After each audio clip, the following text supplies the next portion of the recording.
know basketball's fast paced, but you know what else is faster paced is Formula One, except for these cars. F1 testing, test two in Bahrain has officially finished, and there's a lot of questions. There's a lot of doubts. There's a lot of wonders that are going on in terms of who's sandbagging. We've been talking about this for a little bit now, but also who's looking the strongest. These new regulations that they came out with, the FIA came out with, they're a bit of a toss-up. Teams are really struggling to truly figure out what's going, like how they can navigate these. With starts going to be all over the place. Like instead of DRS, they officially called it straight mode. So I mean, in some turns, in some races, you can use DRS in the corners depending on how close you are. Because the old rules were if you were under 1 second behind your opponent, you could use DRS to try to even out the score.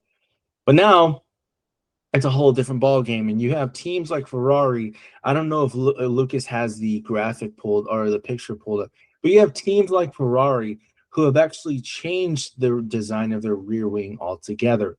So as if you're a Formula One fan, you already know how these rear wings are designed, but instead, Ferrari actually flipped that wing upside down. And the cool thing about that is that these new regulations are causing a lot of these rear wings to cause a lot of drag.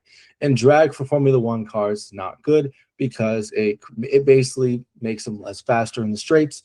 And we all know now in this generation, straights are everything. But nonetheless, yeah, it's a lot going on.